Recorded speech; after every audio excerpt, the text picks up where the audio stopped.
बिस्मिल्लाहिर्रहमानिर्रहीम। अस्सलाम वालेकुम नाज़रीन, हमारे इस प्रोग्राम फ़ैसले की घड़ी मां यहाँ आफ्ताब मोगरी। मां हमेशा चवंदो आहियां फ़ैसला थियण खपनि धरती धड़ियुनि लाइ, कराची खां कश्मीर, कश्मीर खां वरी कश्मीर ताईं। तय आहे त फ़ैसले जी घड़ी आहे।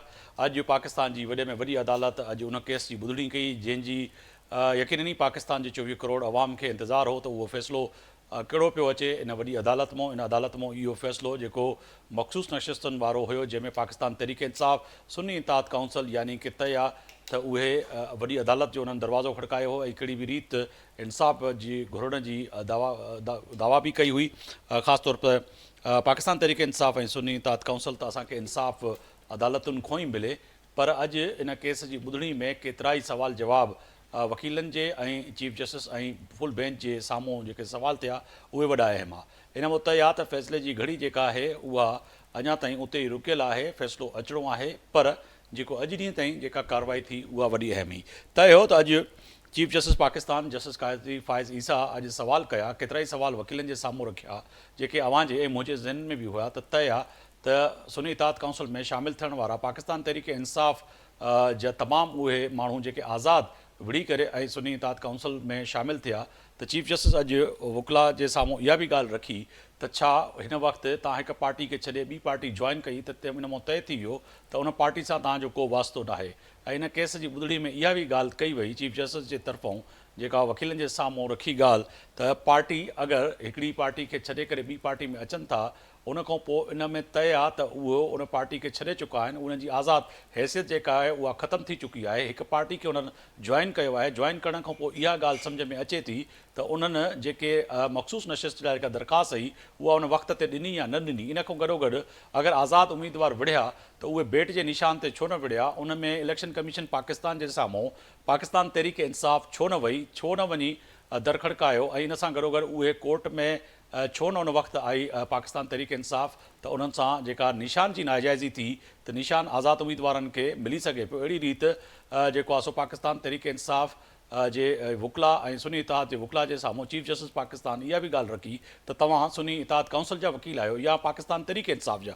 इहे केतिरा ई सवाल अॼु जेको आहे सो इन ॿुधड़ी में थिया। इन सां गॾोगॾु वज़ीर आज़म पाकिस्तान शहबाज शरीफ़ सरकारी दौरे ते जेको आहे सो बीजिंग रवानो थी वियो, यानी कि चाइना इंतज़ार जी घड़ी आहे त छा चाइना मां को इमदाद मिलंदी, पैसा मिलंदा, इन्वेस्टमेंट ईंदी, इहा बि पंहिंजी जॻह ते वॾी अहम ॻाल्हि आहे। फैसल वावड़ा अॼु सुप्रीम कोर्ट में जवाबु जमा कराईंदे माफ़ी न वरिती, पर मुतहदा क़ौमी मुल्क पाकिस्तान जे जेको आहे सो सैयद मुस्तफ़ा कमाल साहब जेको आहे सो अॼु सुप्रीम कोर्ट खां उन बयान जी माफ़ी बि तलब कई ऐं उन खां गॾोगॾु शरह सूद जे हवाले सां उन दरख़्वास्त बि कई त कहिड़ी बि रीति जेको आहे सो इन ते सुप्रीम कोर्ट ॿुधणी शुरू करे त जीअं पाकिस्तान में जेका सूरत हाल आहे शरह सूद ते उन ते बि थी सघे। इन सां गॾोगॾु पाकिस्तान मुतहदा क़ौमी पाकिस्तान अॼु सिंध हुकूमत जे मथां केतिरा इल्ज़ाम मणींदे इहा ॻाल्हि कई त सिंध जे गादी वारे शहर कराची में रोज़ाना जेका टारगेट किलिंग थिए पई उन में केतिरा ई नौजवान कराची में मरनि पिया। तय आहे त असांखे हिकु तरफ़ रोज़गार न पिया ॾिना वञनि, ॿिए तरफ़ सिंध जे मुख़्तलिफ़ ज़िलनि जा जाली डोमिसाइल ते कराची में माण्हू भर्ती कया पिया वञनि, उहे नौकरियूं कनि पिया। ॿिए तरफ़ सिंध जे मुख़्तलिफ़ ऐं मुल्क जे मुख़्तलिफ़ शहरनि मां माण्हू अची करे हिते मक़ामी माण्हू यानी कि उर्दू स्पीकिंग या जेके मक़ामी कराची में रहनि पिया उन्हनि खे टारगेट किलिंग करे ऐं मारियो पियो वञे, फुरक जे दौरान उन्हनि खे क़तल कयो पियो वञे। इन मां तय आहे त वज़ारत दाख़िला सिंध ऐं सिंध हुकूमत नाकाम थी चुकी आहे। इहे केतिरा ई अॼु जेका सवाल आहिनि इन्हनि ते अॼु ॻाल्हि ॿोल कंदासीं। मूंसां मोज़िस पैनल जेको मौजूदु आहे स्टूडियो में बैरिस्टर ज़मीर साहब आहिनि, सीनियर कानूनदान आहिनि, असां सां स्टूडियो में मौजूदु आहिनि, तज़िया निगार आहिनि, अमां जी वॾी महिरबानी। जमाल सिद्दीकी साहब आहिनि, अॻूणा MP आहिनि सिंध असेंबली में, पाकिस्तान तहरीक इंसाफ़ जा सीनियर अखबार आहिनि, अवां जी वॾी महिरबानी, अवां वक़्तु कढियो।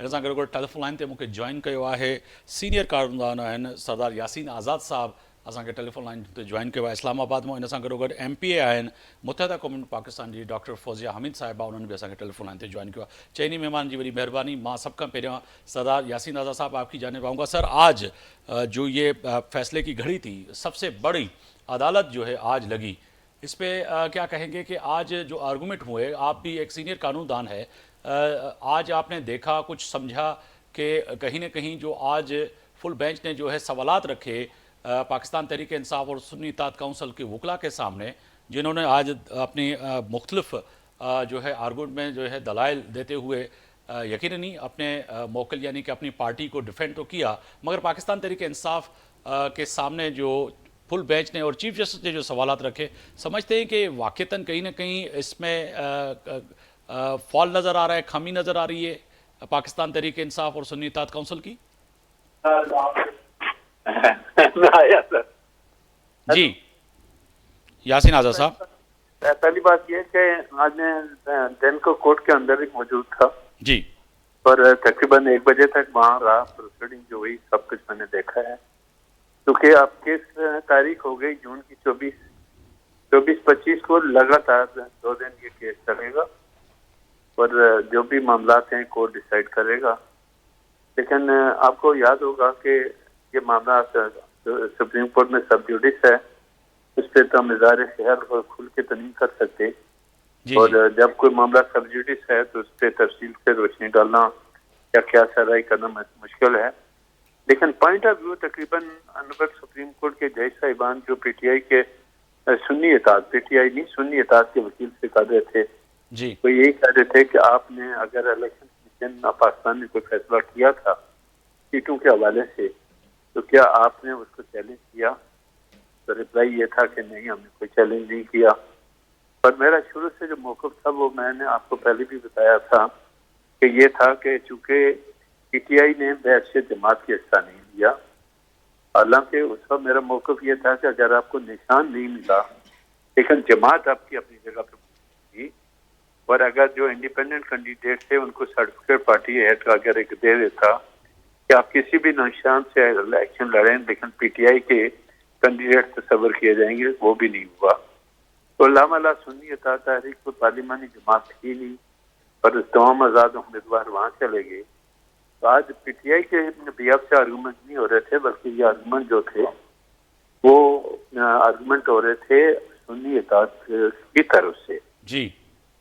तो पूरा दिन ज़ाहिर है कि जजीज की भरमार थी जो सवालों की, और पीटीआई का सुन्नी इत्तेहाद के जो वकील थे फैसल सिद्दीकी साहब वो अपने हिसाब से जवाब दे रहे थे। लेकिन मेरे हिसाब से जो पोजीशन बनती है उस हिसाब से, क्योंकि सवाल ये आया था कि क्या पीटीआई ने बहसीत पॉलिटिकल पार्टी के रिजर्व सीटों के लिए कोई दरख्वास्त दी थी? आपने तो कोई दरख्वास्त दी नहीं थी कि ये हमारे कैंडिडेट होंगे जो रिजर्व सीटों पे होंगे। मंसूर अली शाह साहब का ये था कि फिर ये सीटें क्या कानूनी एतबार से दूसरी जमातों को दी जा सकती हैं? तो उस पर रिप्लाई ये था कि नहीं दी जा सकती फैसल सिद्दीकी का। लेकिन उन्होंने कहा कि आपको कैसे दी जा सकती है जबकि आपने 82 कैसे जमात के हिस्सा लिया है जी। ये बहुत सारे मामला हैं जो ऑनरेबल सुप्रीम कोर्ट में हैं, और इससे पहले आपको पता है कि वक्तन फक्तन हमने बड़े खुल के हालात पे रोशनी भी डाली, और इस पॉइंट ऑफ व्यू के साथ पीटीआई की कानूनी हैसियत क्या बनती है, रिजर्व सीटों की इक़दार है या नहीं है। तो सवाल ये पैदा होता है कि पार्लियामेंट के अंदर पीटीआई है कहाँ? पार्लियामेंट के अंदर अगर कोई हैं तो सुन्नी इत्तेहाद के लोग हैं, और सुन्नी इत्तेहाद के को ज्वाइन करने से पहले पीटीआई के लोगों ने ये क्यों नहीं सोचा कि सुन्नी इत्तेहाद पार्लियामेंट्री पार्टी नहीं है, इसलिए तो उसका जो हेड था उसने भी आज़ाद उम्मीदवार की हैसियत से इलेक्शन लड़ा। ठीक है सर। तो जी, तो अब जो सूरत हाल है चूँकि मामला सुप्रीम कोर्ट में बिल्कुल यासीन साहब हमारे साथ रहेगा, जमाल सिद्दीकी साहब भी हैं हमारे साथ स्टूडियो में, और ज़मीर साहब भी हैं, और डॉक्टर फौजिया हमीद भी हैं, मैं उनको भी शामिल करूंगा। जमाल सिद्दीकी साहब, एक तो ये तय है कि फैसले की घड़ी है, समझते हैं कि जस्टिस कायद फायज़ी ईसा जो है आज उन्होंने जिस तरह से वकला के साथ बराह रास्त ये जो नशर हुआ पूरे पाकिस्तान ने देखा भी, तो पीटीआई किस हद तक मुतमिन है कि आपको इंसाफ मिलेगा और ये जो सीटें हैं वो आपको वापस मिलेंगी? क्योंकि अभी तक जो आर्गूमेंट नज़र आ रहा है उससे लग नहीं रहा कि ये आपके हक में आएंगी चीज़ें। बिस्मिल्लाहिर्रहमानिर्रहीम। आफ्ताब ॾिसो जेकी ॻाल्हि सुप्रीम कोर्ट जज जे हियरिंग जी आहे जी, उन में मां सम्झां थो त उसूली इख़लाक़ी ऐं क़ानूनी तौर ते बि हमारे असांजे मौजिज़ जजनि खे इहो रियलाइज़ करणु खपे त हिन स्टेज ते अगरि ॻाल्हि पहुती आहे त कंहिं वजह सां पहुती हूंदी, कंहिं को अहिड़ो अमल कयो हूंदो जंहिंजे करे ॻाल्हि हिते पहुती आहे, ऐं उहो अमल छा हो त उहो हिकिड़ो 22 election commission chief election commissioner जे तहत जेको असांजे मुल्क में इलेक्शन थिया आहिनि हुन जी बाइसनेस जे करे पीटीआई जे इंटर पार्टी इलेक्शन खे डिफ्यूज़ कयो हो, बार बार डिफ्यूज़ कयो वियो। असांखे हिन अताब में ज़ोरी असांखे बाय हुक असांखे प्रेशराइज़ कयो वियो कि तव्हां पंहिंजी पार्टी जा इलेक्शन करायो, न त तव्हां इलेक्शन नथा विड़ी सघो। त असांजा जेका मौज़िज़ कानूनदान आहिनि, मौज़िज़ जजिस आहिनि, त उन्हनि खे लेट मी कंप्लीट त ही असांजा आज़ाद साहब सीनियर जज, असां सीनियर वकील असांजो आहे मोहतरम, असांजा सीनियर जजिस आहिनि। कानूनी ॻाल्हियूं त थींदी रहंदियूं, ठीकु आहे, पर इहो बि त ॾिसणो पवंदो न त जेकी लाक़ानूनियत PTI सां इलेक्शन खां अॻु में थी त उनजो ज़िम्मेदार केरु आहे? त जेको इलेक्शन कमीशन इंसाफ़ ऐं सॼी पार्टियुनि सां हुनखे बैलेंस रवैयो रखिणो आहे, सिर्फ़ु PTI खे दॿाए वियो आहे, सिर्फ़ु PTI खे बैन कयो आहे, सिर्फ़ु PTI जो निशान खसियो आहे, सिर्फ़ु PTI जी सीटूं खसी वञनि, सिर्फ़ु PTI जे लीडर खे जेल में विधो आहे। त इन सभु वॾे जेका कानून जा दरवाज़ा जेका आहिनि उन्हनि जा जेका मां मुकमल करे वठां साहब, त ही जेका वॾा कानून जा दरवाज़ा आहिनि उन्हनि खे सोचणु खपे त अॼु जेका सुप्रीम कोर्ट में सवाल थियनि पिया कि आप सुन्नी काउंसिल से हैं या आप PTI से हैं, आप किसके हैं और किसके नहीं। मूंखे ॾाढी खिल आई, मां 1.5 कलाक हिसे जी समात ॾिठी ऐं गौर सां मां ॾिठी। त इहे सवाल करण खां अॻु में मुंहिंजो हिकिड़ो सवाल आहे, मासूमाना सवाल आहे सुप्रीम कोर्ट जे मौज़िज़ चीफ जस्टिस साहिब सां कि साईं तव्हांखे छा न आहे ख़बर पाकिस्तान में छा थियो आहे 8 फरवरी खां अॻु में ऐं 8 फरवरी खां पोइ छा थियो आहे? त हिकिड़ी पाकिस्तान जी लार्जेस्ट पार्टी खे तव्हांखे यतीम करे छॾियो आहे, हुनखे मजबूरन को नालो रखिणो पियो पंहिंजो। त इहे सभु नाजाइज़ियूं तव्हांजी अखियुनि जे साम्हूं थी वञनि। अॼु जेकी हियरिंग में जेको पुछणु कि तव्हां सुन्नी काउंसिल सां आहियो न तव्हां PTI सां आहियो, इहे सभु गैर ज़रूरी शयूं आहिनि। चीफ जस्टिस जान जी अमान पावां त इहो बि पुछी सघां थो मां त चीफ जस्टिस कंहिं बि वकील खां पुछे पियो त तव्हां जो केस विड़ो पिया त कंहिंजो केस विड़ो पिया, इहो त पुछी सघे पियो न चीफ जस्टिस पाकिस्तान। त तव्हां जमाल सिद्दीकी जा आहियो या जेको आहे सो यासीन आज़ाद साहब जा वकील आहियो, पर मासूम न आहे त हुनखे ख़बर न हुजे त वकील कहिड़ो केस विढ़ण आयो आहे, 78-80 सीटूं कंहिंजे लाइ वठण आयो आहे, सभिनि खे ख़बर आहे। डॉक्टर फौजिया अहमद साहब, आज की इस जो हेयरिंग थी उसको मुत्तहिदा कौम पाकिस्तान कैसे देखती है? और दूसरी तरफ जो है मुस्तफ़ा कमाल साहब ने भी आज माफ़ी मांग ली, तो ये तय है कि ये फैसले की घड़ी है। आपको समझ में आ रहा है कि कोई फैसला होता हुआ नज़र आ रहा है कि वाक़तन जो है इस वक्त जो सिचुएशन है वो ऐसी बनती हुई नज़र आ रही कि ये सीटें PTI को वापस मिलेंगी? औज़ुबिल्लाहि मिनश्शैतानिर्रजीम, बिस्मिल्लाहिर्रहमानिर्रहीम। सबसे पहले तो आफ्ताब साहब बहुत शुक्रिया मुझे मदऊ करने का। जी बहुत शुक्रिया। देखिए ये जो चीज़ है मैं ये समझती हूँ जो सारा मैटर है ये सब्सिडी से और हमें इसको डिस्कस नहीं करना चाहिए, नंबर 1। नंबर 2, जो PTI के मेरे भाई जो ये बात कर रहे थे कि जी 8 फरवरी को उनके साथ बहुत बड़ा इनजस्टिस हुआ, तो 8 फरवरी तो उनको याद है, 9 मई नहीं याद उनको जो उन्होंने क्या किया 9 मई को, बिल्कुल, जिसमें आप देखिए कितनी माँ जी को जो है उन्होंने रुलाया है, इतने बाप रोए हैं उस दिन बैठ के, हम लोग खुद हमारी आंखें अश्क बार थी। तो दूसरी बात ये है कि ये आवाम को ये भी तो बताएं कि इनसे ये जो इनका जो सिंबल है वो क्यों छीना गया था। हम यहाँ बैठ के we are just wasting time. हम एक पार्टी जो पार्टी है ही नहीं उसको हम डिस्कस करते हैं। आफ्ताब साहब, हमें तो अभी कंस्ट्रक्टिव पॉलिटिक्स की तरफ जाना चाहिए और हमारे तमाम जितने भी जो टॉक शोज़ हैं हमें उसमें ये सर जोड़ के बैठना चाहिए कि हमें इस मुल्क की मईशत को कैसे आगे लेके जाना है। आपके जो नौजवान हैं जो कि बाहर मुल्क जा रहे हैं और ब्रेन ड्रेन हो रहा है, उनको हमें किस तरह से पाकिस्तान में इंगेज करना है। तो हमें तो इन चीज़ों की तरफ जो है मेरा ख्याल में अपनी डिस्कशन का रुख फेरना चाहिए। दूसरी बात, मैं दोबारा से ये याद दहानी करा दूं कि इनका जो इनसे सिंबल छीना गया था वो इसलिए कि 12 दफ़ा इनको वार्निंग दी गई थी कि इन्होंने जो इंट्रा पार्टी इलेक्शन कराया है वो एक फेक डॉक्यूमेंट के तहत इन्होंने करा दिया। देखिए, इनको बहुत ज़्यादा चूँकि VIP प्रोटोकॉल मिला है तो वो यही समझते हैं कि जो चीज़ें ये करते हैं वो हलाल है और जो चीज़ दूसरे लोग करते हैं वो हराम है। इस तरह नहीं होता और इस तरह से सियासत नहीं चलती, इस तरह से पॉलिटिकल पार्टीज नहीं चलती।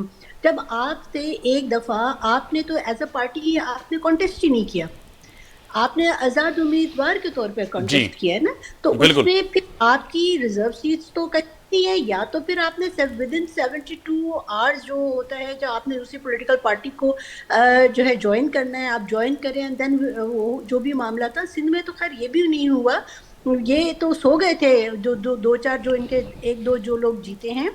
बात सिर्फ ये है कि लेट्स मूव फॉरवर्ड, आप आगे की तरफ देखिए, आगे की तरफ जाएं। आपने देखें कि आप अपने मुल्क को किस तरह से बेहतरी की तरफ लेके जाते हैं। मेरा तो सवाल का जो आपने किया है उसके सवाल में यही जवाब है। दूसरा मुझे इसका भी जवाब दीजिएगा, मैं फिर आगे जाऊंगा, क्योंकि मुस्तफ़ा कमाल साहब ने आज जो है तहरीरी तौर पे माफ़ी भी मांग ली है, सुप्रीम कोर्ट में आज जमा भी करा दी है, तो उस पर क्या कहेंगे? मुत्तहदा कौमें समझती है कि वाक़तन जो उन्होंने रवानगी में कह दिया, जज्बाती ये स्पीच थी। मुस्तफ़ा कमाल वैसे ही मुत्तहदा कौमें के वो रहनुमा है कि माजरत के साथ माजी में भी उन्होंने ऐसे ऐसे बयानात दिए हैं, जिसके बाद उन्होंने उस पर फिर ये अच्छी बात है कि अपनी बात पे अगर कहीं ना कहीं ये समझ में आती है कि गलती हो गई है तो उस पर माफ़ी भी मांगनी चाहिए। जी देखिए, मुस्तफा कमाल साहब जो हैं वो हमारे लीडर हैं, और हम उनको जो है हमारे रोल मॉडल हैं। हम उनको देख के हमने सियासत सीखी है, और आज उन्होंने एक बहुत बड़ी जो ये एक रवायत डाली है कि हाँ ठीक है, इंसान है, अगर इंसान से अगर कोई गलती हो गई है तो अगर उन्होंने इस पे एक्सक्यूज कर लिया तो मेरा ख्याल में हमें इसको अप्रिशिएट करना चाहिए मुस्तफा भाई की ये इस बात को। और मुझे तो बहुत अच्छा लगा, मुझे तो पता ही नहीं था कि ये चीज़ हुई है। मैंने तो टिकट देखा कि वो उन्होंने जो है माफ़ी मांगी, तो मेरा ख्याल में अब इन तमाम चीज़ों को डिस्कस करने से बेहतर मैडम साथ ही रहिएगा, मैं बैरिस्टर ज़मीर साहब को भी शामिल करूँ प्रोग्राम में। बैरिस्टर साहब बहुत शुक्रिया, आपने वक्त निकाला। साईं हिकिड़ी ॻाल्हि त तय आहे त फ़ैसिले जी घड़ी आहे। अॼु हिन ॿुधणी जे हवाले सां बेहसियत कानूनदान छा पिया ॾिसो त जेका अॼु इन छिकताण बि रही ऐं रहंदी बि आहे, अवां बि कोर्टुनि में पेश थींदा, यासीन आज़ाद साहब बि थींदो आहे, पर अॼु जे इन सॼी ॿुधणी खे तव्हां कीअं पिया ॾिसो कानूनी नुक़्ते नज़र सां त वाकई किथे न किथे पाकिस्तान तरीक़े इंसाफ़ जूं ग़लतियूं आहिनि जेके अॼु चीफ जस्टिस घणायूं?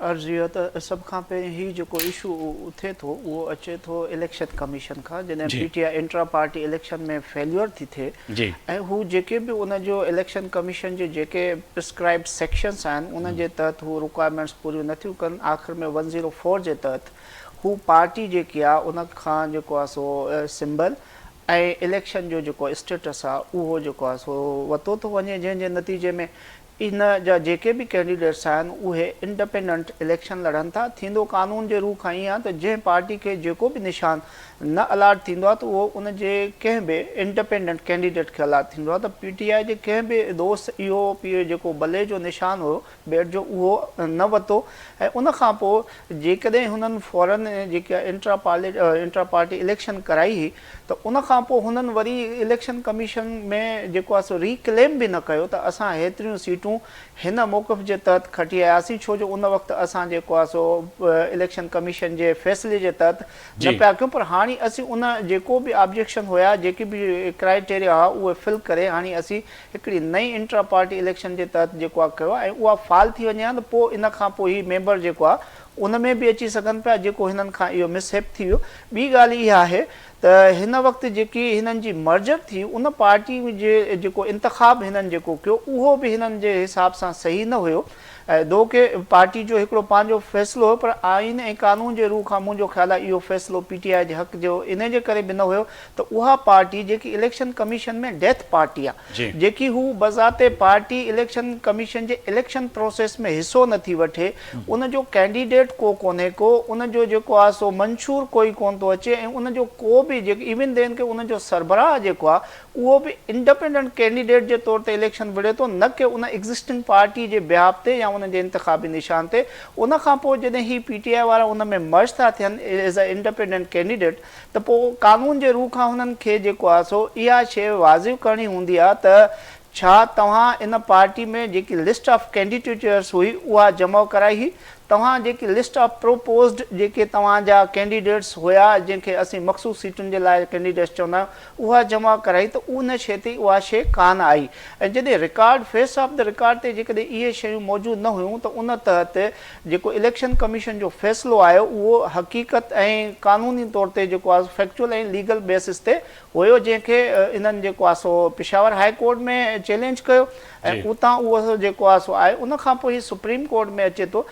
सुप्रीम कोर्ट में पेशावर हाई कोर्ट जो भी फ़ैसिलो हिननि जे हक़ में न आयो, बिल्कुलु न आयो। ऐं हिन में सुप्रीम कोर्ट में जॾहिं 3 रुकनी बेंच जेकी प्रिज़ाइड थो करे जेको आहे सो चीफ जस्टिस जेको सीनियर प्यूनी जज खां पोइ सीनियर जज आहे उहो थो करे, उन में हिकिड़ी शइ अची वाज़ी थी थिए त इलेक्शन कमीशन जेको आहे आउट ऑफ सडन पंहिंजे वेबसाइट ते पार्लियामानी पार्टी जे स्टेटस वारी पोज़ीशन में इन पार्टी खे जेकी सुन्नी इत्तेहाद काउंसिल आहे उनखे शो थी करे, उन काज़ ऑफ एक्शन जे तहत उहो सुप्रीम कोर्ट इन्हनि खे टेम्पररी रिलीफ थी ॾिए त तव्हां दो के इलेक्शन कमीशन जे कानून जे तहत तव्हां इनखे पार्लियामानी पार्टी जे तौर ते तव्हांखे ज़ाहिर कयो आहे, लिहाज़ा तव्हांखे इहे जेको क्लेम आहे इनखे वक़्ती तौर ते असां ईअं था कयूं त इन मख़सूस सीटुनि खे मुअतल था कयूं ऐं फर्दर हियरिंग जे लाइ लार्जर बेंच थी ठहे।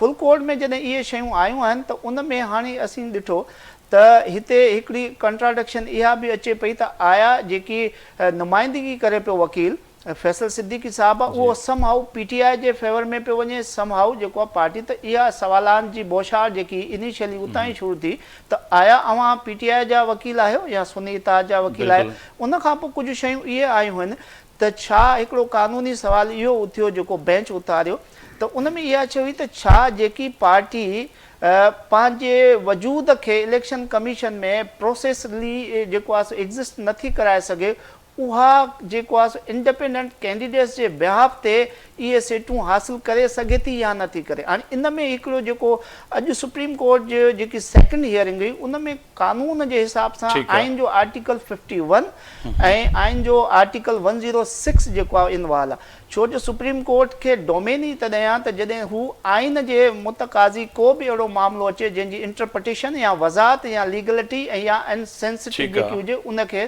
त हिन मैटर में हाणे हिन वक़्तु आइन जो आर्टिकल 51 ऐं 106 इन माल आहे त उन में इहा शइ वाज़ी हींअर पुछणी आहे। बिल्कुलु मां वापसि वरी तव्हां ॾे अचां पियो, जमाल सिद्दीकी साहब खे शामिल कयो। जमाल साहब, हिकिड़ी त ॻाल्हि हिते आहे त आइनी तौर ते जेके ॻाल्हियूं आहिनि उहे वॾियूं आहिनि, टेक्निकल ॻाल्हियूं आहिनि, पर जेके ॿियूं सियासी धुरियूं आहिनि जीअं MQM डॉक्टर फौजिया हमीद साहिब आहिनि, पाकिस्तान पीपल्स पार्टी आहे, मुस्लिम लीग नून आहे, पीपल्स पार्टी आहे, ॿियूं सियासी धुरियूं आहिनि जेके अॼु चवनि पियूं त इहे सीटूं तव्हांखे न मिलनि छाकाणि त इन ते तव्हांजो हक़ ई नाहे को, त पोइ चइजे त जेके अगरि ख़ुदा न ख़ास्ता इहो फ़ैसिलो अवां जे अगेंस्ट अचे थो त पोइ पाकिस्तान तहरीक इंसाफ़ जो रायबल छा हूंदो ऐं छा फ़ैसिलो थींदो? आफ्ताब ॾिसो, जॾहिं की इमरान ख़ान सियासत पियो करे न 27 साल थिया आहिनि, इमरान ख़ान हिकु तरफ़ आहे ऐं पूरी पाकिस्तान जी सारी सियासी जमातूं हिकु तरफ़ आहिनि, ऐं हुन माण्हू जी इहा स्ट्रगल आहे त हू तमामु ताक़तवर जमातूं ताक़तवर माफ़िया जे साम्हूं अकेलो बीठो आहे। ऐं अॼु बि जॾहिं इमरान ख़ान जेल में आहे ऐं हुनजी पार्टी खे तव्हां जीअं बि करे इलेक्शन में तव्हां हुनखे दाख़िल करायो आहे, उनजे बावजूदु मेजोरिटी PTI खे मिली आहे, उनजे बावजूदु सॼी जमातूं ख़ौफ़ज़दा आहिनि त हाणे हिननि खे इहे 70-80 रिज़र्व सीटूं मिली वेंदियूं त हिनजी त मेजोरिटी गवर्नमेंट जे वेझो पहुची वेंदी ऐं असांजी गवर्नमेंट में एॾी साह कोन्हे की असां हिनखे अफोर्ड करे सघूं त असांजे वेझे बि अचनि। तो सभिनि जी ख़्वाहिश इहा आहे बशमूल MQM जेको असांजी भेण हाणे ॻाल्हाए पई हीअ रिज़र्व सीट ते MP आहे की न, मां त हिन सुञाणे बि कोन नदी खे मुंहिंजी भेण खे त ज़ाहिर करे पार्टी में कोई हाउस वूमेन आहे, घर मां वेठे वेठे MP थी वई त हुनखे पॉलिटिक्स जी ख़बर ई कोन्हे, उनखे ख़बर ई कोन्हे हुनखे ॻाल्हाइणो छा आहे। पार्लियामेंट मेंबर आहे, साबिक़ा MNA आहे, हींअर MP आहे। मां चवां थो न हुनखे ख़बर ई कोन्हे, अगरि साबिक़ा MNA बि आहे त हुनखे मौजूदा पॉलिटिक्स जी ख़बर ई कोन्हे। हिन जी जेके पॉलिटिक्स जी MQM जी माण्हू आहिनि, ख़वातीन आहिनि, असां सुञाणो था सभिनि खे, सॼी MQM जी पार्लियामेंट खे सुञाणो था त बिल्कुलु गुमनाम MP MNA हुई, त हिनखे पॉलिटिकल शऊर रखणु खपे, छाकाणि हिननि खे शऊर हुअणु खपे की सभु जेका PTI जी सीटनि जे पोयां पिया आहियो त ख़बर अथई 80 सीटूं अलाह जे नाले ते ख़ैरात ज़कात में सभु पार्टियुनि में वराई वेंदियूं न, त सभिनि खे कुझु न कुझु मिलंदो, त सभु इन आसिरे ते वेठा आहिनि त ख़ैरात ज़कात जी सीटूं वठूं त असां बि MNA थियूं MP थियूं। पर हक़ीक़त हिन जे बरक्स आहे, मां तव्हांखे ॿुधायां त जेका दलाइल अॼु फैसल सिद्दीकी कोर्ट में ॾिना आहिनि, मां सम्झां थो त असांखे पूरी उमेदु आहे त इहो फ़ैसिलो असांजे हक़ में ईंदो, इहो असांजो राइट आहे। ये तमामु जमातनि खे जेकी बि ॻाल्हियूं करनि थियूं की तव्हांखे हीअं न करणु खपे, तव्हांखे हू न करणु खपे, हिन नाले सां न विढ़णु खपे, हुन नाले सां विढ़णु खपे, ख़बर सभिनीनि खे आहे कि PTI कोने में विहारे त इलेक्शन विढ़िया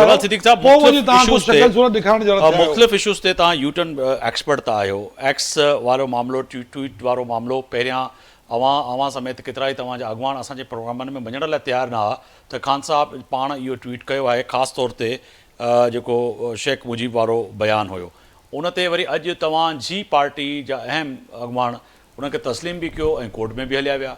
हिकु तरफ़ तव्हां तस्लीम कयो पिया त असां न कयो आहे, ॿिए तरफ़ चओ पिया त न असां कयो आहे, असां हिन ज़ाविये में न हिन ज़ाविये में कयो आहे, त इहो यू टर्न केसि ताईं वठंदो, या त हिकिड़े नुक़्ते ते बीहो त पोइ वेरी सिंपल जी।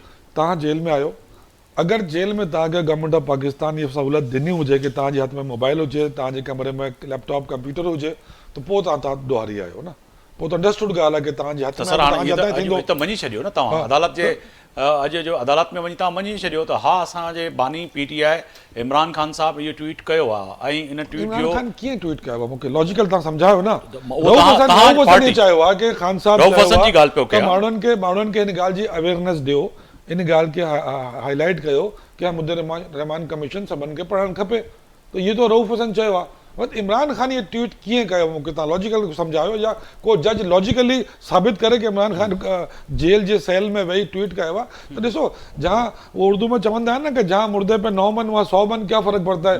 जॾहिं आपने 200 झूठी FIR केस बना दिए डाल दिए तो वहाँ एक और डाल दो यार ट्वीट के ऊपर। जब आपने साइफर का डाल दिया तो ट्वीट का भी एक नया मुकदमा बना दो, क्या फर्क पड़ता है। लेकिन नहीं, मगर ये झूठे मुकदमों का फायदा, मगर वही वाली बात आती है कि एक तरफ आप जैसे आप भी बज़िद हैं कि कैसे हो सकता है कि खान साहब जो है अदालत जेल में बैठ के ये ट्वीट कर सकते हैं, दूसरी तरफ आपके ही लोग मान रहे हैं कि नहीं जी ट्वीट किया है और उनके ही ऑफिशियल अकाउंट से हुआ है, मगर उसका मतलब ये नहीं ये था। तो इस पे मैं और जो देखने वाले वो क्या समझें, जमाल सिद्दीकी की बात को माने या फिर आपके जो है तर्जुमान और आपके सीनियर वकला जो अदालत में आज इस चीज़ को लेके गए कि नहीं जी किया तो है मगर उसका मतलब ये नहीं था, जो तमाम सियासी जमातों मुझ समेत तमाम एंकर्स ने, मीडिया ने तोड़ मरोड़ के इसको बयान किया, ये आज की उनकी खुद की बात है। आफ्ताब, आज मैं आपके चैनल के तवस्सुल से पूरे पाकिस्तान की आवाम को बताता हूँ कि जब इमरान खान साहब से कोई मिलने जाता है ना, वो मुलाकात होती कैसे है। जिस तरह मैं बैठा हूँ इस तरह इमरान खान साहब बैठे होते हैं, उनके पीछे 2 फरिश्ते खड़े होते हैं सरकारी, बीच में एक शीशे की दीवार होती है और दीवार के दूसरी तरफ, यानी जितनी दूर मुझसे कैमरा है तकरीबन 8 फुट दूर, वो शीशे की दीवार के उस तरफ लोग बैठते हैं और वो शीशे की दीवार के उस पार से बात करते हैं। मैं समझ गया आप कह रहे हैं कि उनको कोई अकेले में किसी को मिलने की, वकीलों को, फैमिली को, किसी को अकेले मिलने की इजाजत यासीन आजाद साहब, ना ही कोई इस तरह की इंस्ट्रक्शन जो इस भरे मजमे में दे सकते हैं और ना ही उन्होंने दी है। यासीन आजाद साहब, ये बात हजम हो रही है सर आपको जमाल सिद्दीकी साहब की, क्योंकि आप सीनियर कानूनदान भी हैं और आपने सियासी कैदियों को देखा है कि वो किस तरह से कैद में रहते हैं, चाहे वो इमरान खान हो या फिर आपके कायद नवाज शरीफ और शहबाज शरीफ हो या फिर आसिफ जरदारी हो या दीगर जो सियासी रहनुमा है। जी यासीन आज़ाद साहब, यासीन आज़ाद साहब आवाज़ आ रही मेरी? अच्छा, कोशिश करें, ड्रॉप हो गया तो वो उनसे उनके सामने फौजिया हमीद साहबा, मैं आपकी जाने पाऊँगा।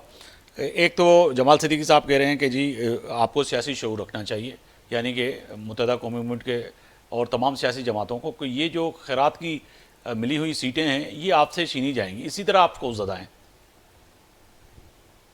पहली बात तो ये जमाल सिद्दीकी साहब मुझे नहीं पता ये कौन है, और इनका मैं दोनों का तारुफ कराता चलूं, मेरी आप बात सुन लीजिए। अब लेट मी कंप्लीट नाउ। जी जी, लेट मी कंप्लीट। जी बोले बोले। जमाल सिद्दीकी साहब जो भी हैं जी, इनके अल्फाज का चुनाव और इनका अंदाज गुफ्तगू इनकी पार्टी की अक्कासी करता है।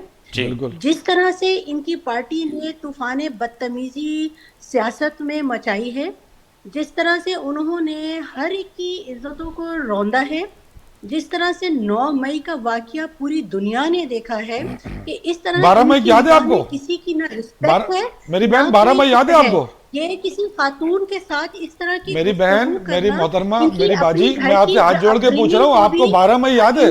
देखिए आप पॉलिटिकल है तो फिर आपको जवाब तो देना पड़ेगा ना। नहीं, लेट मी कंप्लीट। आप 12 मई भी याद रखे ना। अब आप सुनिए, वो तो खालिसतन आपने किया था। आपकी बात सुनी है बड़े आराम से। 9 मई को तो इल्जाम है हम पे, 12 मई तो खालिसतन आपने किया था। दूसरा ये है कि इनकी जो बदतमीजी, जिस तरह से गुफ्तगू कर रहे हैं किसी खातून के लिए। मेरी बहन, मैंने बहुत एहतराम से बात की आपसे, बड़े इज्जत से बात की। घर की आप भी बता रही है। दूसरी बात, जो खवातीन रिजर्व सीट्स पे आती हैं वो मैं इनके नॉलेज के लिए बताती हूँ कि वो कहीं से राह चलती खवातीन नहीं होती, वो कारकुन होती हैं, और ख़ास तौर पे मुत्तहदा कौमी मूवमेंट की वो खवातीन जो कि ग्रास रूट लेवल की होती हैं, ठीक है। اور جو آپ یہ ایک اور بھی نالج کی بات بتاؤں کہ آپ اسمبلیوں میں جائیے، نیشنل اسمبلی میں جائیے جہاں میں پہلے رہ چکی ہوں، اور آج پروونشل اسمبلی میں بھی 90% جو بزنس ہے وہ وہی خواتین کرتی ہیں اسمبلی کا جو کہ ریزرو سیٹس پہ آتی ہیں. آپ مردوں سے بہتر لیجسلیشن کرتی ہیں، آپ مردوں سے بہتر سوالات کرتی ہیں. You should say sorry, you should be ashamed of what you said. میرے دل بی میں نے آپ کو آپ کے ایم پی ہونے پہ اعتراض نہیں کیا. ہماری ریزرو سیٹیں ہمیں نہ ملے بحیثیت ریزرو ایم پی ہے، آپ کو اس بات پہ اعتراض ہے، میں اس پہ اعتراض کر رہا ہوں. دوسروں کی ریزرو سیٹیں کیوں نہ ملے ان کو، آپ کے اس اعتراض پہ مجھے اعتراض ہے. آپ کو نہیں، اس پہ دیکھیے وہ دیٹ کیس از سبجوڈس، وہ اس میں ہے. اگر وہ تو پھر آپ رائے نہ دینا، آپ نے کہا نہیں ملنی چاہیے. جب سبجوڈس ہے تو پھر آپ نے کیوں رائے دی کہ وہ نہیں ملنی چاہیے ہمیں؟ The way you talk is not acceptable. آپ کے الفاظ بہت انسلٹنگ تھے. نہیں میں نے تو کوئی نہیں انسلٹ کی ہے. انکر صاحب بیٹھے نہیں مگر جمال صدیقی صاحب ان کا اعتراض یہ ہے کہ آپ نے کہا کہ میں جانتا نہیں ہوں، اور نہیں میں واقعی آپ کو نہیں جانتا. میں وہ نہ جاننا الگ بات ہے، مگر میں نے آپ کو تعارف کروا دیا. آن ایئر بھی آپ نے ریکارڈ بھی کہ وہ سابق ایم این اے رہ چکی ہیں اور ابھی ایم پی ہیں. جی آپ مجھے بالکل نہ جانیں، میں جو بھی ہے، لیکن میں ایک خاتون کی حیثیت سے بات کر رہی ہوں. میں اگر نہیں جانتا آپ کو تو میرا قصور تو نہیں ہے نا یہ. آپ کو تھوڑا سا ریسپیکٹیبل ہونا چاہیے میرے بھائی، ایسا نہیں ہوتا. پولیٹیکل ورکرز کا ریسپیکٹ. میں بڑے احترام سے آپ سے کہہ رہا ہوں کہ آپ کے اس بات پہ مجھے اعتراض ہے کہ ہماری پارٹی کی ریزرو سیٹیں ہمیں کیوں نہیں ملنے چاہیے، جبکہ آپ خود ایک ریزرو ایم پی ہیں. اچھا، اصل میں آفتاب صاحب بات یہ ہے، پی ٹی آئی ایک تو یہ مسئلہ ہے کہ یہ they are not ready to listen. جب یہ سنتے نہیں ہیں، غلط بات کوئی بھی نہیں سنے گا میری بہن، غلط بات کوئی بھی نہیں سنے گا. اگر ریزرو سیٹ کا معاملہ ہے، وہ میں نے پہلے بھی یہ عرض کیا کہ وہ اس میں ہے ٹھیک ہے. مگر میڈم میں بات چلیں ٹھیک ہے، وہ تو ریزرو سیٹ کا فیصلہ آئے گا. آتے ہیں اس بات پہ جو میں نے جمال صدیقی سامنے بھی رکھا کہ جو ہے ٹویٹ کا معاملہ ہے. آج پھر انہوں نے یو ٹرن لے لیا ہے. آج کہہ رہے ہیں کہ نہیں جی وہ تو کیا تھا، مگر شیخ مجیب والا جو بیان تھا وہ اس زاویے میں نہیں تھا، وہ کسی اور زاویے میں تھا، اور کچھ لوگوں نے اور کچھ سیاسی جماعتوں نے اس کو اپنے مقاصد کے لیے استعمال کرتے ہوئے اور عمران خان کے اس ٹویٹ کو غلط کر کے پیش کیا. تو آج تو وہ عدالت میں گئے، مگر وہ بھی جمال صدیقی اور پاکستان تحریک انصاف کے کئی ایسے رہنما ہیں جو ہمارے پروگراموں میں آئے ہیں، وہ ماننے سے انکاری ہیں کہ خان صاحب کریں گے ہی کیسے سر، جیل میں کیسے کر سکتے ہیں وہ. جبکہ آپ کو پتا ہے کہ سینٹرل جیل کراچی، حیدرآباد، لاڑکانہ، یہ جتنے بھی جیل ہے وہاں پر جامر برائے نام تو لگے ہوتے ہیں، مگر وہاں سے ٹیلی فون بھی ہوتی ہیں، وہاں سے ساری چیزیں آپریٹ بھی ہوتی ہیں، وہاں سے انسٹرکشن بھی ہوتی ہیں، وہاں سے ساری ملاقاتیں بھی ہوتی ہیں، ماضی میں اور ابھی بھی ہو رہی ہیں. آپ نے مجھ سے کیا؟ جی میں نے آپ سے سوال کیا. جی یہ میں ایک اور چیز بھی عرض کر دوں. دیکھیے آفتاب صاحب، یہ جو جیل کی بات کر رہے ہیں اور جس طرح سے وہ کہہ رہے ہیں کہ جس طرح سے ان کو جیل میں رکھا گیا ہے، ایسا پلیز آپ تھوڑا سا سچ بولیے. ہم لوگ نہیں میں نے سچ بولا، میری سوال نہیں سمجھی، میں دوبارہ ریپیٹ کرتا ہوں سوال کو. ڈاکٹر فوزیہ حامد صاحبہ اس میں گئے ہیں، میں سوال کو دوبارہ جی بتائیے. جی نہیں مگر بات یہ کہ میں سوال کو درست کروں، میں آپ کو یہ نہیں کہہ رہا کہ ان کو جیل میں کیسے رکھا گیا. میرا سوال یہ تھا کہ جو انہوں نے ٹویٹ کیا، اس ٹویٹ کے معاملے کو لے کر پھر آج پاکستان تحریک انصاف عدالت میں چلی گئی ہے. انہوں نے کہا جی ہاں ٹویٹ کیا تھا، ہمارے اس ٹویٹر اکاؤنٹ ہینڈل سے یہ ٹویٹ ہوا، جو کہ دیگر مخالف سیاسی جماعتوں نے اور میڈیا نے اس کو غلط پیش کیا. ان کا بیان جو تھا اصل میں وہ کسی اور زاویے میں تھا اور انہوں نے اپنے مفادات کے لیے اس کو غلط کر کے پیش کیا. مگر پاکستان تحریک انصاف کے کئی رہنما ان سے ماننے سے انکاری ہیں، ایسے کہ جمال صدیقی صاحب بھی تھوڑی دیر پہلے فرما رہے تھے کہ ایسا تو ہو ہی نہیں سکتا کہ وہ جیل میں وہ کیسے ٹویٹ کریں گے. یہی تو میں بات کر رہی ہوں نا کہ یہ اصل میں ان کو اتنا وی آئی پی پروٹوکول مل گیا، تو اب یہ بات جو ہے نا کسی چیز کو یہ بات ایکسیپٹ کرنے کو تھا. ٹھیک ہے، اگر آپ سے غلطی ہو گئی ہے تو آپ اس پہ معذرت کر لیجئے نا.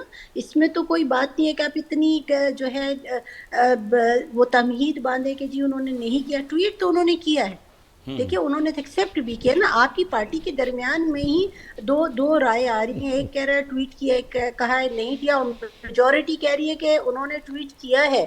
جب کیا ہے تو پھر معذرت بھی کریں. میں تو صرف یہ چھوٹی سی بات کروں گی. جی جمال صدیقی صاحب. نہیں میں تو حیران ہوں کہ ساری قوم اس بات پہ لگی ہوئی کہ عمران خان نے ٹویٹ کیا. یعنی قوم یہ نہیں سوچ رہی ہے کہ عمران خان پر 200 جھوٹے مقدمات بنائے. اتنی تو اخلاق کی جرات کرے انسان کہ یار بولے کہ ہاں یہ جھوٹے مقدمات ہیں یار. جب ایک آدمی گھر میں بیٹھا ہوا ہے تو لاہور میں رہ کر وہ راولپنڈی میں, گجرانوالہ میں, گجرات میں, ملتان میں اس کے خلاف ایف آئی آر کرتی ہیں. وہ گھر میں بیٹھ کے اتنے سارے شہروں میں ایٹ اے ٹائم کیسے ہو سکتا ہے؟ تو اتنی اخلاقی جرات ہر سیاسی ورکر کو ہونی چاہیے. آپ کو بھی ہونی چاہیے کہ ماضی میں آپ نے ہم نے بھی کہا, بالکل کہتے ہیں ہم بھی, آپ میں بھی ہونی چاہیے کہ آپ نے کبھی اس بارے میں بات نہیں کرتے, ہم اس بارے میں کبھی بات نہیں کرتے. عمران خان نے ٹویٹ کیا ہے, یا تو پھر آپ یہ کہو کہ ہاں فیڈرل گورنمنٹ نے عمران خان کو ایک لیپ ٹاپ بھی دیا ہوا ہے ود انٹرنیٹ, عمران خان کے ہاتھ میں موبائل بھی ہے, تو پھر یہ کہو نا. آپ اپنی پارٹی کو کہیں نا, آج انہوں نے کیوں عدالت میں جا کے مان لیا کہ ہاں جی یہ ٹویٹ کیا ہے, ہم نے کیا ہے. انہوں نے یہی کہا ہے نا کہ ہمارے سوشل میڈیا نے کیا ہے. چلے سوشل میڈیا نے کیا ہے, خان صاحب کا اکاؤنٹ یوز ہوا نا, یا تو آپ کہیں کہ جی سوشل میڈیا خان صاحب استعمال نہیں کریں. وہ تو رؤوف حسن پہلے کہہ چکے ہیں کہ سوشل میڈیا ہمارا دوسرے ملک سے آپریٹ ہوتا ہے, تو اس چیز کو تسلیم کریں کہ ہاں جی خان صاحب کا یہ میسج تھا اور خان صاحب کے ہی ٹویٹ سے یہ کیا گیا ٹویٹ, اور پھر کیسے کر سکتے ہیں؟ میں کہہ رہا ہوں سوشل میڈیا نے ٹویٹ کیا یہ, تو کچھ بھی کہہ دیں آپ. وہ میسج صرف رؤوف حسن نے جو بڑا کلیئر بتایا کہ وہ یہ تھا کہ تمام لوگ جو مجرمان کمیشن کی رپورٹ ہے اس رپورٹ کو اسٹڈی کریں, اس کو پڑھیں, اس کو عام کریں. یہ میسج تھا جو رؤوف حسن نے ٹی وی پہ بھی کہا ہے. اب اگر سوشل میڈیا نے اس کو غلط طریقے سے لیا تو پھر اس کا مطلب ہے کہ اس کو درست کرنا چاہیے. لیکن یہ جو لوگ کھلا یہ الزام لگا رہے ہیں کہ جی عمران خان نے کیا, تو مجھے ہنسی آ رہی ہے کہ چلو شکر ہے خان صاحب کو انہوں نے جیل میں موبائل بھی دے دیا, لیپ ٹاپ بھی دے دیا, انٹرنیٹ بھی دے دیا. بیرسٹر صاحب इन ॻाल्हि खे कीअं पिया ॾिसो? हिकु त इहो आहे त फैसलो वाडा जो माफ़ी वठण खां इनकार करे छॾियो त मां न वठंदुमि, मुस्तफ़ा कमाल वठी छॾी. ॿिए तरफ़ ही ट्वीट वारो जेको मामिलो आहे इहो बि वॾो अहम आहे. हिकु तरफ़ पाकिस्तान तहरीक इंसाफ़ जी जमाल सिद्दीकी अव्हां जे भरिसां वेठो आहे, उहो चए पियो त कतई इमरान खान न कयो आहे, पर पाकिस्तान तहरीक इंसाफ़ जा केतिरा ई रहनुमा इहे न पिया मञनि. पर अॼु वरी इहा ॻाल्हि मञूं बि ऐं कोर्ट में बि विया आहिनि त FIA साइबर क्राइम जेका हिन जी इन्वेस्टिगेशन करे पई ऐं उनजी जेके नताइज ईंदा उहे बि साम्हूं आहिनि. पर खान साहब जेको इहो ट्वीट कयो या कंहिं बि कयो, उन असल में ट्वीट खे ॿिए ज़ाविये में कयो, मुख़ालिफ़ खे मुख़्तलिफ़ पंहिंजी सियासी मक़ासद जे लाइ इस्तेमालु कनि पिया. अर्ज़ु इहो आहे त सभ खां पहिरियों फैसल वाबड़ा साहब जो आहे, वाबड़ा साहब हिकिड़ी प्रेस कॉन्फ्रेंस कई ऐं उन में हुन सवालात उठाया. ऐं सवालात जेके आहिनि उहो केर बि उथारे सघे थो, हर कंहिंजो आइन जे रूह खां जेको हक़ आहे राइट ऑफ एक्सप्रेशन जे तहत, त हू पंहिंजो जेको आहे सो राइट ऑफ एक्सप्रेशन जो इज़हार करे, उहो चाहे अदलिया जे ख़िलाफ़ु हुजे, उहो चाहे एस्टेब्लिशमेंट जे ख़िलाफ़ु हुजे, चाहे उहो सियासी या इंतिज़ामी तौर ते जेको आहे पाकिस्तान में थी सघे थो. सवाल वरी इहो ई थो अचे. बिल्कुलु पाकिस्तान में जेकॾहिं नथो थी सघे त पोइ आइन में त कम अज़ कम इहो राइट आहे. ऐं उन जे हिसाब सां जेको उन में हिकु ॿ एडिशन जेके फैसल वाबड़ा जूं हुयूं, जंहिंमें इहो हुयो त पगड़ी उछालेंगे तो उसको जो है हाँ, तो ये कुछ अहिड़ा जेके उन जा जुमला आहिनि उहे जेको आहे सो इन हद ताईं जेको आहे सो अचनि था त जंहिं ते उनखे एक्सक्यूज़ करणु खपे, माफ़ी वठणु खपे, बजुज़ इन जे के उन ते डटिजी वियो आहे. ऐं बाक़ी कंहिं हद ताईं जेके सवालात आहिनि जंहिंमें हू इहो मौक़िफ़ हाणे ज़ाहिर थो करे त उहे इस्लाह जे लाइ हुआ, उहे इन फ्यूचर जेको आहे सो इदारनि खे ऐं अशख़ास खे जिन खे सवालिया निशान उन्हनि हणी करे चयो त उन्हनि जे बहितरी जे लाइ. हाणे समहाउ मां इन शइ खे पहिरियों बि कंहिं प्रोग्राम में चई सघियो आहियां त जेकॾहिं तव्हां कंप्लेनेंट ठहियो था ऐं जेकॾहिं तव्हांखे कंप्लेनेंट सी जी जेको आहे कैटेगरी में अचो था त पोइ तव्हांखे बर्डन ऑफ प्रूफ बि तव्हांजे मथां थो अचे न. जेकॾहिं मां ख़ाली कंहिं ते इल्ज़ाम हणां ऐं मां वञी FIR करायां का केस दाख़िल कयां ऐं कंप्लेन थियां ऐं पोइ मां चवां इहो कमु हाणे अदालत जो आहे, इहो मुंहिंजो ख़्यालु आहे त इन हद ताईं फैसल वाडा खे जेको आहे ॿियो वॾो अहम सवाल आहे पाकिस्तान तहरीक इंसाफ़ जो जेको हे शेख मुजीब वारो बयानु जेको ट्वीट एक्स त कयो वियो, उन मां वरी पोइ तय आहे त बानी PTI जो ट्विटर हैंडल हुयो. अॼु उहा ॻाल्हि जीअं जमाल सिद्दीकी साहब चवनि पिया त सोशल मीडिया टीम अगरि कयो आहे त उहो ख़ान साहब त कोन कयो आहे, पर सम्झो त लाज़मी ख़ान साहब जो ऑफिशियली अकाउंट आहे, उन तां को बि बयानु थिए थो ऐं ॿुधायो वञे थो त पोइ इन में कानून छा थो चवे ऐं तव्हां छा था सम्झो साइबर क्राइम छा पियो चवे त क्राइम कंहिंजे मथां आयत थींदो, उन अकाउंट होल्डर जे थींदो या इस्तेमालु कंदड़ वारे जे लाइ थींदो? ही तस्लीम बि करे चुका आहिनि हा वाक़ई कयो आहे. सभ खां पहिरियों इन इशू जा ॿ इम्प्लीकेशन्स आहिनि, हिकु पॉलिटिकल इम्प्लीकेशन, ॿियो लीगल इम्प्लीकेशन. हाणे सियासी तौर ते त कीअं बि को चए उनजो मुंहिंजो सियासत सां वास्तो न आहे. लीगल पहलू ते असीं अचूं था त जेकॾहिं तव्हां जेको आहे सो कंहिं शइ खे एज़ पर रिकॉर्ड पज़ेस था कयो चाहे उनखे पोइ तव्हां रन कयो था, ऑपरेट कयो था या नथा कयो, पर एज़ पर रिकॉर्ड जेकी शइ तव्हांजे नाले ते तव्हांजे डोमेन ते पज़ेस थियल आहे उन जे लाइ जवाबदार क़ानूनी तौर ते तव्हां आहियो। ऐं उन जे हिसाब सां जेकॾहिं तव्हां जेकी बि उन तां जेको लॉसिस ऐं बेनिफिट्स आहिनि उहे तव्हांजे अकाउंट में ईंदा। लिहाज़ा जेकॾहिं हींअर एक्स सर्विसिस ते इहो ट्विटर जो जेको मामिलो थियो आहे त उहो कयो कंहिं बि आहे, पर बेसिकली जेको लीगल क्वेश्चन आहे उहो इहो आहे त उहो अकाउंट होल्डर जेको आहे उहो उन जे लाइ जवाबदार आहे। ऐं जेकॾहिं ख़ान साहब जो थियल आहे त पोइ उहो इन शइ खे साबित कंदो त आया इन मूवमेंट में जॾहिं इहा शइ मुंहिंजे जेको आहे अकाउंट तां ऑपरेट थी उहा मुंहिंजे न पर मुंहिंजे कंहिं बि जेको आहे सो हुकुम ते थी या मुंहिंजे जेको आहे सो इन अकाउंट्स खे को ॿियो यूज़ करे वियो, उन जा जेके रीज़निंग्स आहिनि उहे ॾींदो। ऐं उन खां पोइ ॿी जेकी हाणे अवां ॿुधाई लेटेस्ट डेवलपमेंट थिया त जेकॾहिं पार्टी उन खे एडमिट थी करे त इहो जेको आहे सो वाक़ियो थियो आहे त मुंहिंजो ख़्यालु आहे इहो हाणे मैटर ऑफ इंक्वायरी आहे, मैटर ऑफ जेको आहे सो इन्वेस्टिगेशन आहे। ऐं पहिरियों जेकॾहिं FIA खे जवाज़ न पियो मिले त मुंहिंजो ख़्यालु आहे हींअर इन बयान FIA खे हिकिड़ो जवाज़ मुहैया कयो आहे जंहिं ते फर्दर इंक्वायरी थी सघे। बिल्कुलु फर्दर इंक्वायरी थी सघे। जवाल सिद्दीकी साहब, फर्दर इंक्वायरी थिए थी त पोइ छा थींदो? ऐं ॿियो ही जेको तव्हांजो पुराणो साथी आहे फैसल वाडो साहब, उन सुप्रीम कोर्ट खां जवाबु जमा कराईंदे चयो त मां माफ़ी कोन वठंदुसि। पोइ फैसल सम्झो पिया त जेका ॻाल्हियूं करे पियो त वाक़िअतनि सही पियो करे त अदालतूं पंहिंजूं सफ़ूं दुरुस्त कनि, पर हुनजो जेको इहो बयानु त जे अगरि पगड़ियूं असांजो उछलाईंदो त पोइ तव्हांजी पगड़ियुनि खे बि फुटबॉल बढ़ाए उन्हनि खे लतुनि सां ओसि ताईं पहुचाईंदा जेसि ताईं तव्हां सम्झी नथा सघो। अहिड़ा बयानात अदालत लाइ ॾियणु खपनि? ॾियण त न खपनि। इख़लाक़ी तौर ते असांजे मुल्क जी अदालतूं वाहिद इंसाफ़ जो दरवाज़ो बची विया आहिनि 22 करोड़ आवाम जे लाइ। पर अफ़सोस जी ॻाल्हि आहे त हाणे मगर कुझु ताक़तवर माण्हू आहिनि जेका अहिड़ा बयान बि ॾियनि था ऐं ढिठाई सां ॿी बि तरह आहिनि त असां माफ़ी कोन घुरंदासीं। भई मां सम्झां त मुस्तफ़ा कमाल हिकिड़ी कमज़ोर पार्टी जो माण्हू आहे, इन करे फ़ौरन माफ़ी घुरे छॾी।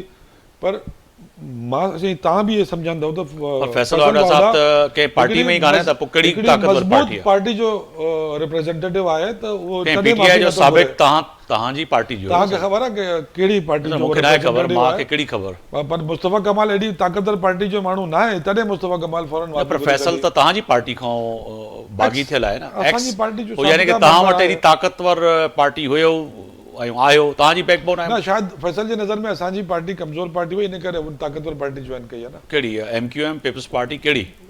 Everybody nose.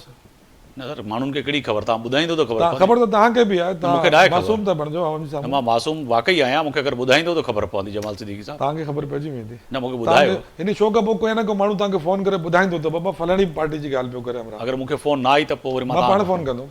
चलो ठीक है।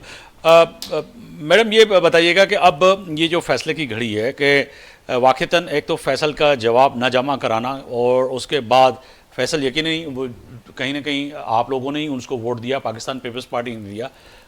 कासिर हैं इस वक्त बात समझाने के लिए सिंध के अवाम को, लोगों को और मुझको।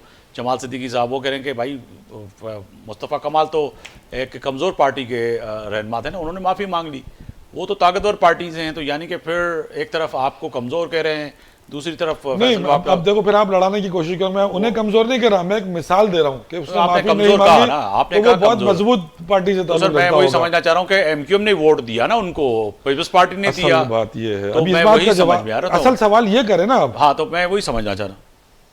अच्छा चलें, तो यही बात थी कि जो मैं आपसे समझना चाह रहा हूँ। चल सही वाकई ज़मीर साहब मां तारे मैडम जी जो लाइन ड्रॉप थी वही है, तो हाणे जेको कमज़ोर ऐं ताक़तवर जो झगड़ो आहे, झेड़ो आहे, इन मां नतीजा छा निकिरंदा? झेड़ो आहे यही पाकिस्तान में। असांजे आइन जे डोमेन तहत जेके इदारा हलणा हुया ऐं जेको इदारती जेको वर्क हुयो उनखे हाणे जेको हर इदारे सबोताज करे छॾियो आहे। ऐं उन में हींअर हाणे ईअं खणी चइजे त चाहे एग्ज़ेक्टिव हुजनि, जुडिशरी हुजे, पॉलिटिशियंस हुजनि या जेको इस्टेब्लिशमेंट हुजे, उहो को बि हींअर पंहिंजे डोमेन में रहियो नाहे। ऐं तव्हां ॾिठो अॼु जेकी सुप्रीम कोर्ट जी हियरिंग पई थिए उन में बि चीफ साहब जेको आहे सो उन फुल कोर्ट बेंच खे कंट्रोल करण में ईअं पियो इम्प्रेशन अचे त ॼण जेको आहे सो हर कंहिंजी पंहिंजी राय आहे। हाणे जेकी इहा पॉलिटिक्स थी वई आहे, उहा पॉलिटिक्स सियासतदाननि वटां निकिरी करे हाणे हर ज़हन हर इदारे ताईं पहुची वई आहे। हाणे हर जाइ ते हर इदारे में हिकु सियासी जेको आहे सो ग्रोह मौजूदु आहे जेको पंहिंजे लाइकिंग ऐं डिसलाइकिंग खे बजुज़ कानून ऐं आइन जे रूह खां सपोर्ट करणु खपे, फेवर करणु, उहो उनखे करणु थो चाहे। अॼु जेकी तव्हां ॾिठो त अॼु ॼण ईअं पियो लॻे त जुडिशियल पॉलिटिक्स थी पई थिए ऐं उन खां पोइ अलावा वरी जेको उनखे बि त तव्हां इनखे ॾिसो बहसियत कानून ऐं बहसियत जर्नलिस्ट मां सम्झंदुमि साईं त सियासतदान उनखे बि सियासी धुरनि किथे न किथे सियासी करे छॾियो। जेके गैर सियासी इदारा हुजणु खपनि, किथे न किथे जजनि जे पुठियां बयानात ॾींदे पाकिस्तान तहरीक इंसाफ़ ईअं बीह रहे थी, लॻे पियो त शायदि हिननि जा ई जज आहिनि जॾहिं की आहिनि न। मिसाल हिकिड़ो ऐं वरी अहिड़ी रीति वरी किथे न किथे पाकिस्तान पीपल्स पार्टी ऐं PML आहिनि, ईअं उनखे डिफेंड करे पई, लॻे पियो त PML आहिनि या PTI हुनजा पीपल्स पार्टी जा जज साहिब आहिनि, जॾहिं की उते बि न आहिनि। पर इहे शयूं जॾहिं थियनि थियूं त पोइ किथे न किथे सवाल माण्हुनि जे ज़हन में पैदा थियनि पिया। बिल्कुलु सही। मां इहो ई अर्ज़ु कयुमि त जेकी सियासत आहे उहा सियासतदाननि खां निकिरी करे हाणे जेको आहे उन्हनि इदारनि ताईं पहुती आहे जंहिंमां तव्हांखे इहा उमेद हूंदी त उहो जेकी अदालत आहे उहा इंसाफ़ कंदी ऐं एग्ज़ेक्टिव जेके आहिनि। ज़मीर साहब वाइंड अप जो चयो पियो वञे, टाइम बिल्कुलु घटि आहे, मुख़्तसर जमाल साहब तव्हां अगरि आफ्ताब जेका ज़मीर साहब ॻाल्हि कई आहे न, तमामु अहम ॻाल्हि कई आहे त हर माण्हू पंहिंजे इदारे जी आइनी ऐं कानूनी हदूद खां ॿाहिरि निकिरी पियो खेॾे। असांखे हर इदारनि खे हिन ॻाल्हि जो एहतराम करणु खपे त जेका हुनजी कानूनी ऐं आइनी हदूद आहिनि उहो हुननि जी हदूद में रहे। अगरि मां तव्हांजे घर में गिणंदुमि, तव्हां मुंहिंजे घर में गिणंदो, मां तव्हांजे जूते में पेर विझंदुमि, तव्हां मुंहिंजे जूते में पेर विझंदो, त इहो जहिड़ो हलंदो रहंदो। हर इदारे जी जेकी हिकिड़ी साख आहे उहो डेफिनेटली मुतासिर थींदी। बिल्कुुल हर इदारा इनखे बि दुरुस्ती करणु खपे। जमाल सदीकी साहब इनखे बि दुरुस्ती करणु खपे त इन्हनि हदुनि खां सियासी धुरनि खे बि पंहिंजी हदुनि में रहणु खपे, जमहूरी क़ुव्वतुनि खे बि हदनि में रहणु खपे। छाकाणि त जॾहिं तव्हां हदूं क्रॉस करे किथे न किथे डिफेंड कयो पिया ऐं ईअं बीह पिया रहो त पोइ लॻे ईअं पियो त तव्हां उन्हनि माण्हुनि खे सपोर्ट कयो पिया जेके वीचारा तव्हांजी सपोर्ट जी जिन खे ज़रूरत बि न आहे। उहे पाण मजबूरनि ॾिसनि पिया त असांखे ख़बर बि न आहे, असां हिननि सां मिलियासीं बि कोन, हीअ अहिड़ा बयान असांजे लाइ ॾियनि पिया असांखे सियासी करे था छॾनि। तव्हां सां मुराद तमामु सियासी जमात। बसि आख़िरी ॻाल्हि मां इहा कंदुमि त पाकिस्तान हिन महिल ॾाढे मुश्किल मोड़ सां पियो गुज़रे। सभिनि खे मिली जुली सियासी जमातुनि खे बि, असांजे इदारनि खे बि, जमाल सदीकी साहब अवां जी वॾी महिरबानी। बैरिस्टर ज़मीर साहब अवां जी वॾी महिरबानी।